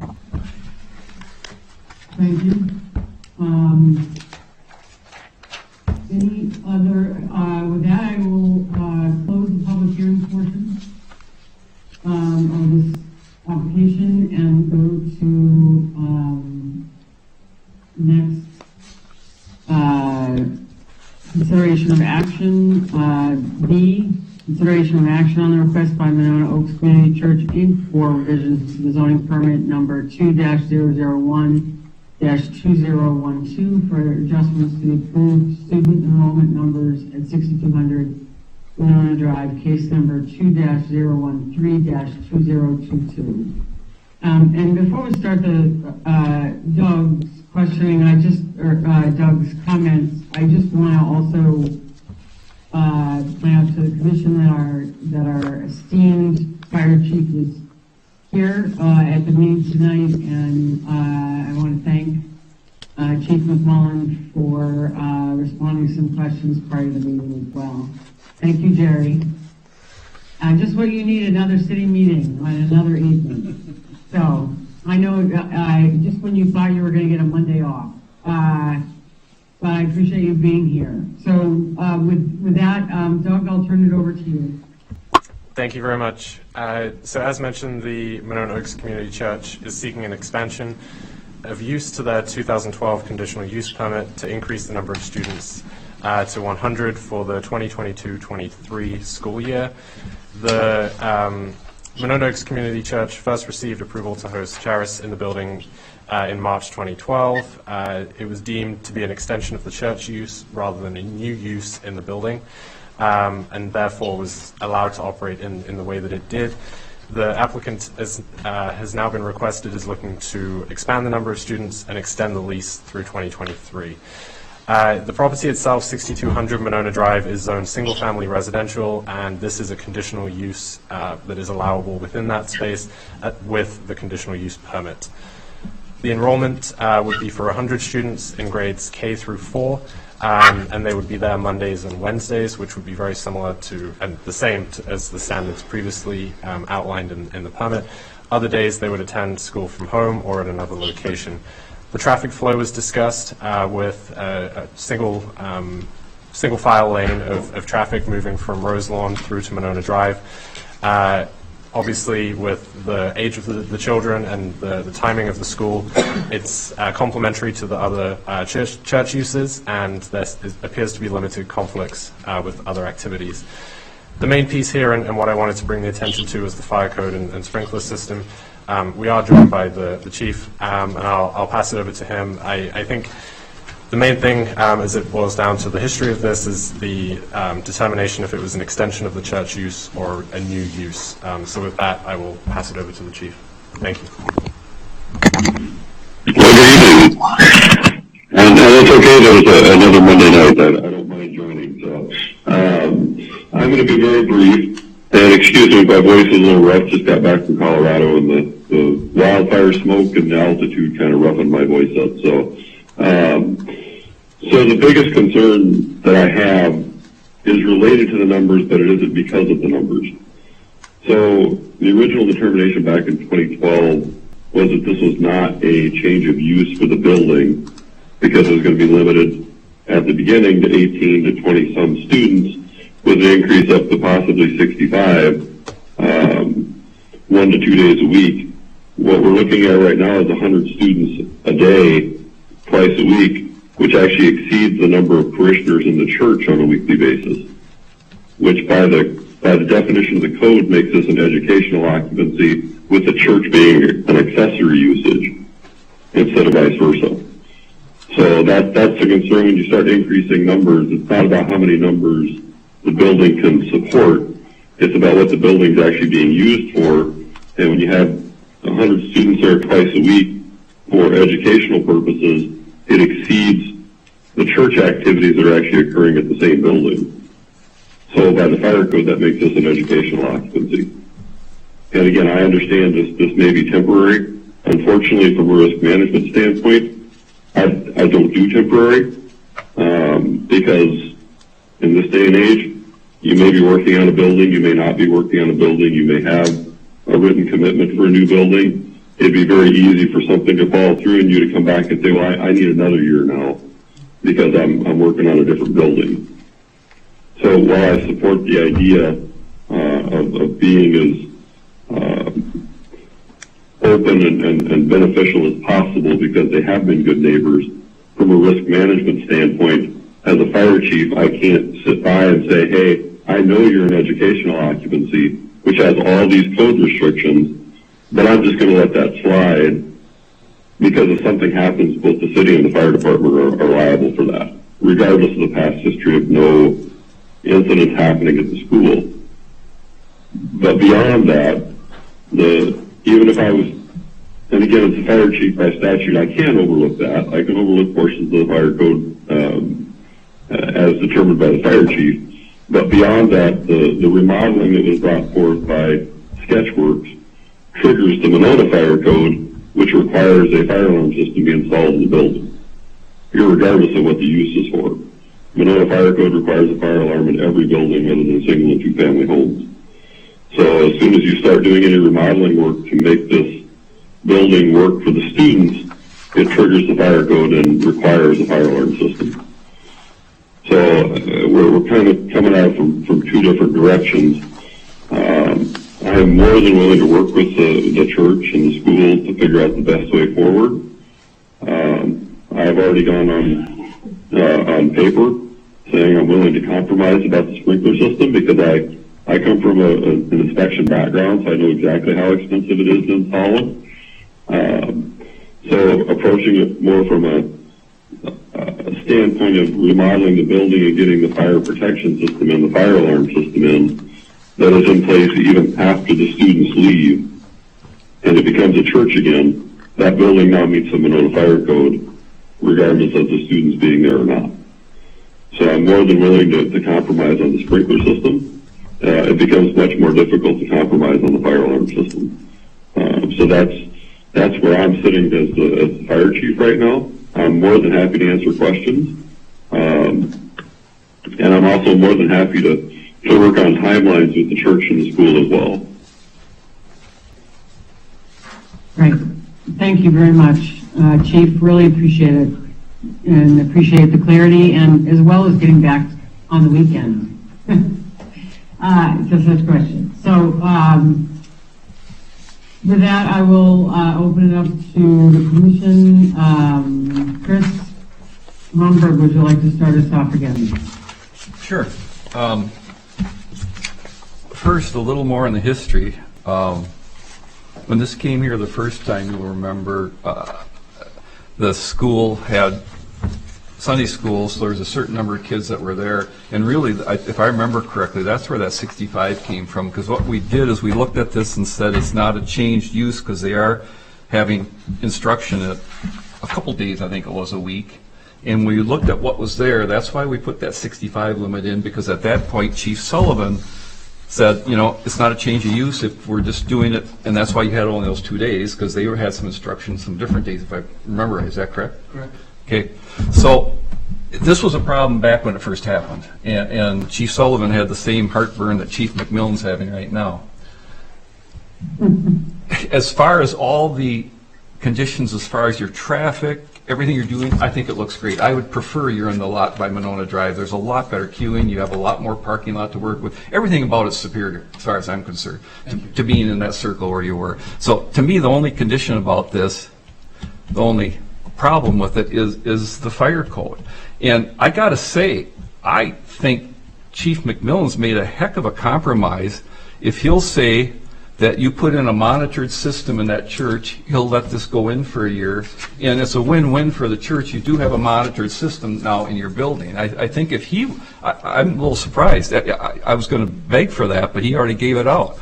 If he'll say, temporary basis, but we give this permit, it's only for the 1 year. It's not continuing in perpetuity because of what he's doing. He says, because of that, if I'm reading him right, because of that, I'll let that happen for 1 year, and in return, I get a monitored system in that building, which should have a monitored system.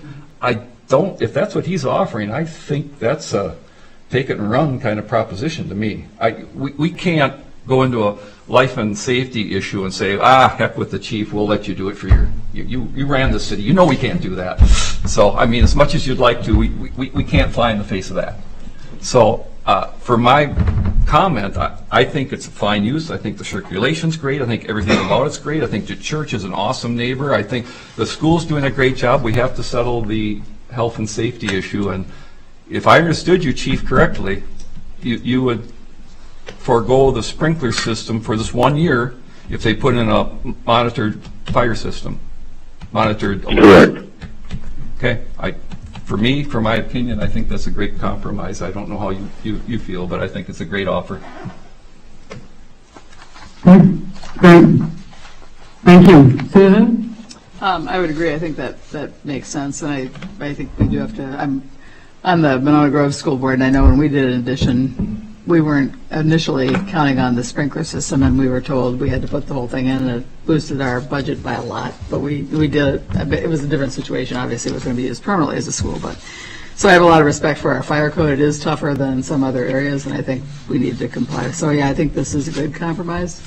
And I also like this traffic flow a lot better. My only concern is, I hope a lot of people don't try to turn left on Monona Drive out of there. I mean, we encourage them to turn right. Okay, and then come back around. Yeah, I was looking at, is there a way they could come back? Because they really can't come back out that drive. It's not wide enough. Well, it kind of is, but it's tough. I mean, it's a little tight. And I don't know how, I don't know if it's a steady stream of cars coming at the same time. I don't know when you have that many kids, how many vehicles there actually are coming. But yeah, I'd certainly encourage people not to try to take a left turn there, because that really could be a mess on Monona Drive. I think given right where it is, there's a little bit of a hill there. And yeah. But otherwise, it's better. It's better traffic circulation, I think. So, all right, that's all I have.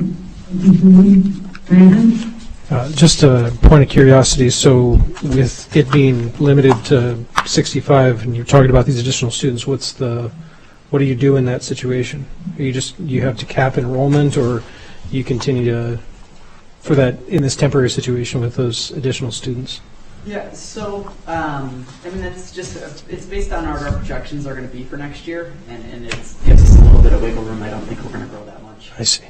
There's also the possibility, if we were to, again, this would be very unexpected, but if we were to add, we would just probably maybe reduce it to K through 3rd and have 4th grade go to a different building would be another way we could deal with it. Mm-hmm. Okay. But yeah, my expectation is we'll have in the 90s, Yeah. It's a pretty good guess. It's probably going to be around 90. I would second the recommendation of the fire marshal. Actually, I probably would be even a little more risk averse and still insist on a suppression system, but I build critical facilities all the time, so imagining a facility without a suppression system is kind of anathema for me. But I respect the position of the fire marshal, and if I would, at a minimum, expect a monitored system in the building from a life safety perspective. No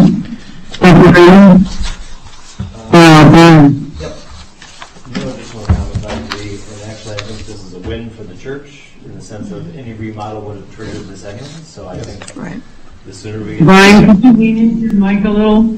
Sorry. Or maybe grab somebody else's mic next to you. You broke it? Maybe. Can you hear me now? Not much. No. How about now? Yeah, yes, we can. All right. I agreed, and I agree that it's just a benefit to get this in now. So I'm happy with the proposal as is. Thank you. Great, thank you. Rob? I don't have a lot to add. I think it's a great use, and I hope that the compromise is acceptable on both parties, and we go forward.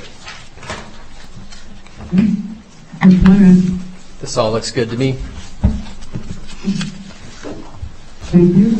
Do I have, as the applicant, would you guys like to respond to the compromise that's been suggested? I'm sorry. Show us if you want to respond to the compromise offered by Chief McMillan. Well, I'll give you my personal response, but I can't speak for the church unless I talk to the leadership, obviously. At the time in 2012, we did look at a suppression system. And I think that's a reasonable request, and I think it's a win-win for everybody to improve the safety of the building and the people that are there. And I think it's just a win-win for everyone. And the church needs to recognize that eventually they need to put in this suppression system long term. So, but I can't make any commitments on the sprinkler system or the fire alarm system until I talk to the leadership at Monona Oaks. Sure. But I think it's reasonable. Okay. Yeah, I can Thank you. speak for our school and say it's very reasonable. Thank you. Okay. Thank you. Do I have a motion? Before I make a motion, could I ask staff, your condition 2 was about the directional signage on the circle. They're not proposing to use the circle. So the proposal as written was to modify just condition 3 of the 2012 permit, so just keeping the language the same elsewhere. But that can be struck if that's the preference. Yeah, that's the preference, I think. This is a new approval. Okay, and then I did one more time, Chief. Your compromise wasn't to put in a suppression system just for this one temporary year to put in a monitored, off-site monitored system, correct? That'd be correct. So the reasoning behind that is this is a one-time temporary use, and Brandon, I can agree. Again, I come from a suppression background. But in the case of the Monona Fire Code, this is not a required system for the church. This would be a required system for an educational occupancy to put a suppression system in.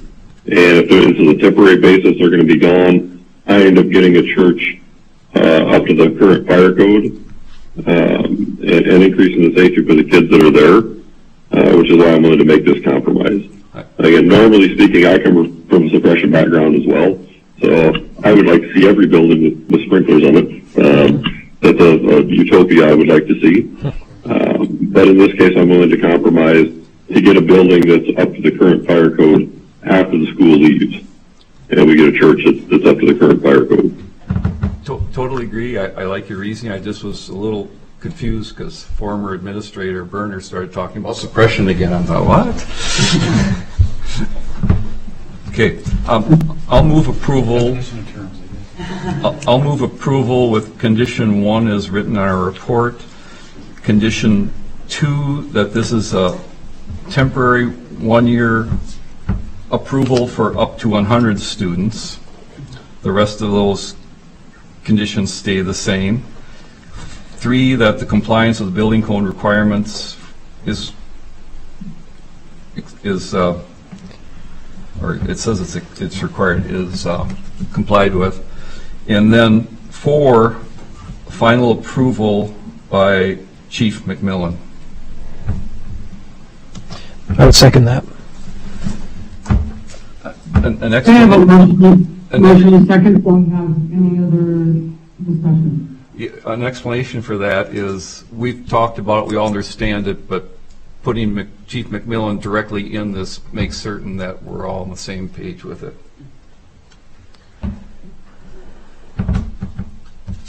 Any other discussion? All those in favor, say aye. Alder Holmquist, sorry, had a... Brian? I just wanted to make sure that we're indicating that's for the full 22-23 school year and not the calendar year. Right. Yeah, that's a good point. That's the request. It's for the school year. So when you said so the condition 2, the temporary 1 year should be temporary. It's 1 year. School year. Takes you through past the full school year. It takes you to the start of the 23-24. It's a year from today, yeah. Right? Your school year hasn't ended yet. No, it ends. Yeah, it ends the end of May. So Okay. All right. So Let's do that then. close. Okay. Let's take that as a friendly amendment will revise it to say the 22-23 school year. This is all this approval is for, to exceed the 65. I guess I do have one other comment. This is for the fire marshal. When we're talking about the fire protection system, we're referring to both monitoring and alarm. So there would be both, the off-site notification because it's a monitored system, but then on-prem notification still.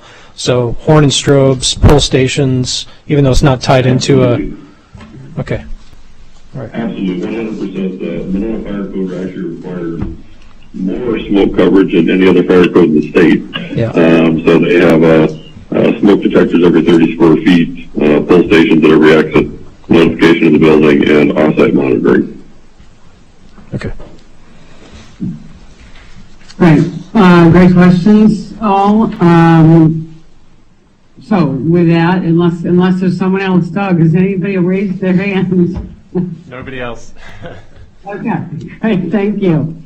With that, all those in favor say aye. Aye. Aye. Opposed? The motion carries. Thank you. Thank you. Thank you, Chief, again. Thank you. Really appreciate it. Have a good night. And thank you all for coming. We look forward to having the school grow with safety. With that, we'll move to item number 6C, public hearing on the rezoning request of map amendment from single-family residence district, Monona Municipal Code of Ordinances, Section 48024, to retail business district, Monona Municipal Code of Ordinances, Section 48028, at 5601 Monona Drive, as requested by Schwen Properties LLC, case number 2-014-2022. Welcome. Who is here for the public hearing? Can you hear me? Yes. Yes. Okay. Welcome. Thank you. I'm Fred Browner. I'm an attorney with the DeWitt firm, and I represent the owner, Schwen Properties LLC. Right. What would you like to tell us about this this request? Well, I don't have anything really to say other than I can certainly rehash the application and its attachment. The property has been in its present use for about 70 years, 70 years. Doug Schwen has been the owner of that business since 1991, which is about 30 years, or about 31 years. So he was surprised to find that it is zoned for single-family residence. He doesn't believe that a single-family residence has ever been located at that destination, and there are no single-family residences on either side of Monona Drive for quite some distance headed in the direction of Madison, and nothing headed southerly to the Beltline.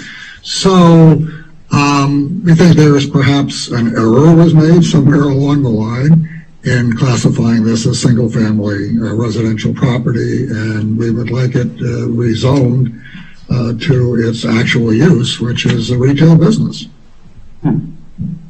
Great. Thank you. Doug, did we receive any other public comments on this? None, no, and nobody else at the library here either. Okay. Great, thank you. Thank you, Fred, and we'll close the public hearing and move to 6D, pre-hearing conference for the rezoning request of map amendment from single-family residence district, Monona Municipal Code of Ordinances, Section 48024, to retail business district, Monona Municipal Code of Ordinances, Section 48028, at, switching pages on my phone.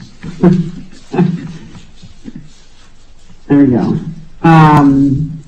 At 5601 Monona Drive, as requested by Schwen Properties LLC, case number 2014-2022. Doug? Thank you. So, as mentioned, the request here is a rezoning and map amendment at 5601 Monona Drive. Just over 15,000 square foot site. The request is to go from single family residential to retail business. There are no plans changes for the site as part of this request. The use has remained consistent for many years, nearly 70 years, the service gas station use. As far as the process goes, this is tentatively placed for a second hearing, a formal hearing at the June 13th meeting of the Planning Commission. A Class 2 notice has been sent out for that and placed in the newspaper of record. The retail business district, as defined in the city's code, is characterized by retail trade, service, office, financial, professional, ancillary residential, and entertainment activities serving the community. And the 2016 comprehensive plan in both current and future maps shows this as commercial.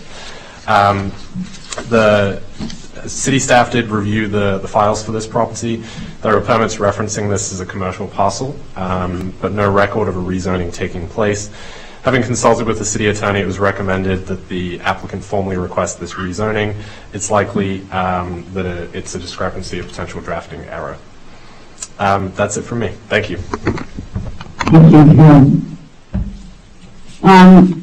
With that, I just have to say I'm shocked to hear that it's been a residentially zoned for this long as well. And I will open it up to the commission.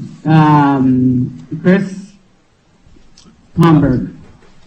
Okay, thanks. I agree it has to be a drafting error or an oversight. I was on the committee that went over the rezoning in Monona quite a few years ago, and I just don't recall any residential. The fact is that even the single-family homes on Monona Drive are zoned either retail business or community design district. That was a decision made by the city before I got here, which would be over 30 years ago, that they wanted it to be more of a retail area, so there'd absolutely be no reason for this. I've been in Monona 60 years, and I can say that it's always been a gas station.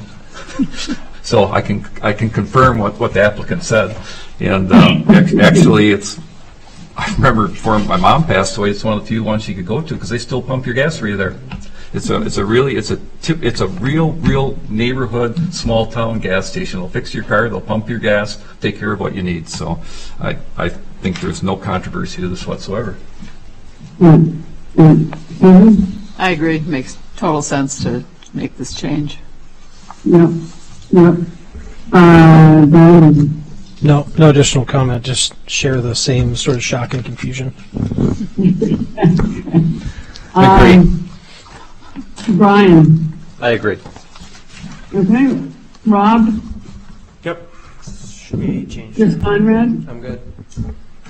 Okay. All right. Thank you. We're good. Fred, thank you very much for your patience tonight. It was great to have a witness. Okay. Thanks again for being here. Thank you. Good night. Night. All right, with that, we'll move to number 7, report to staff and commission members. Staff report regarding the status of development project proposals. Thank you. As way of economic development update, there's a couple items moving forward with the CDA for discussion at the meeting. It's going to be May 31st, the Tuesday after Memorial Day. The Monona Garden and the Owen Road project are both coming forward for discussion there. And obviously that will have, for the Monona Garden project, will have implications on Plan Commission as to when that may come forward. With the Slindy project, obviously that has moved through Plan Commission, but is holding it at City Council for the PIP pending any CDA determination there. So just wanted to update, they've been moving through, but that will be heard at the May meeting. As far as upcoming Plan Commission items, the June 13th meeting will have the rezoning, the formal hearing for the Schwenn's property. The 915 Femrite Drive property will be coming back forward for its conditions of approval. Just as timing has allowed, that will now work for that as well. And also another patio permit, moving from the COVID policy to a permanent one. Tully's will be coming through for their permit as well. So very similar to the Salvatore's application, another one on the books. Thank you. Any updates on diversity, equity, and inclusion? Nothing from city staff. Any updates on sustainability efforts? Nothing from me. I would just say that for those of you who may not know, the city passed a change of the ordinance recently. I think that may have been discussed at the last meeting, to allow individuals that wanted to participate in no mow may to be able to do so without getting penalized or ticketed by the city inspector for letting their lawn grow more than 8 inches. And in fact, our efforts there have been very much embraced. We printed up 75 signs, and all of which were distributed, and a big portion of that distribution went to our very own Monona Grove School District, who embraced the no mow may policy for all of the schools in the school district, for which we're grateful. So if you see little signs around, that's what it's all about. And again, I want to thank everybody for participating there. Anything else as it relates to upcoming meetings, Doug? Nothing specifically, no. I'm working with, and this probably could have been economic development, I'm working with the Monona Drive project, the BMO project.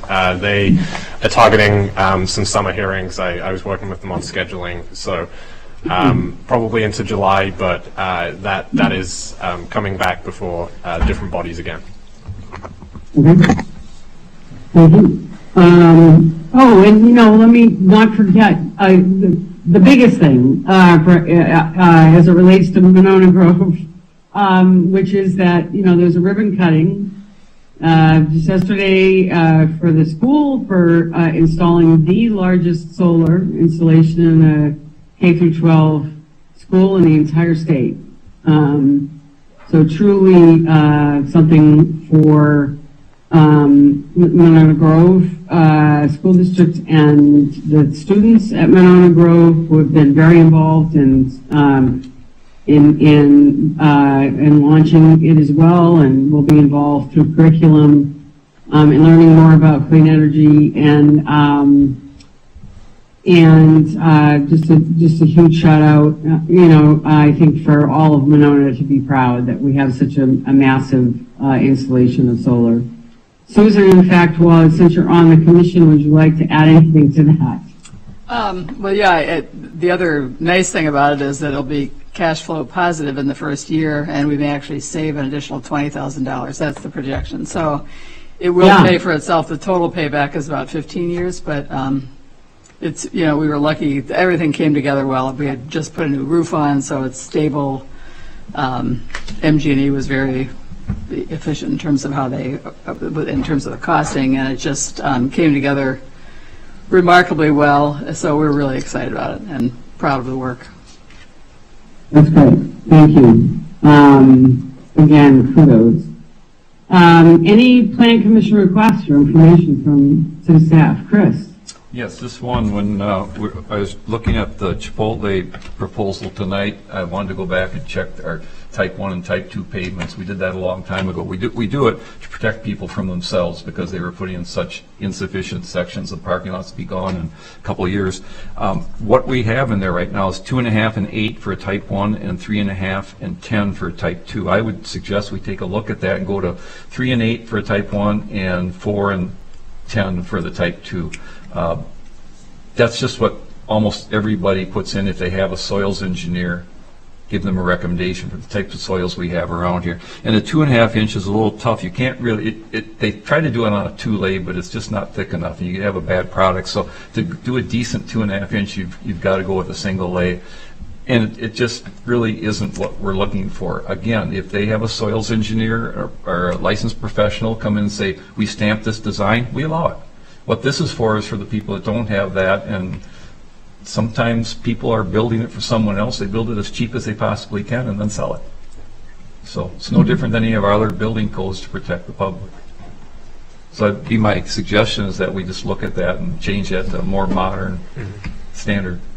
I'll look into that. Thank you. Good. Anything else from any other commission members?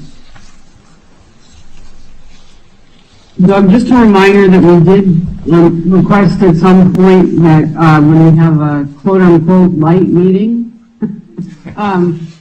which I know have been few and far between, but when we do that, we've requested that Chris Homburg give us a little bit of a primer on CSM.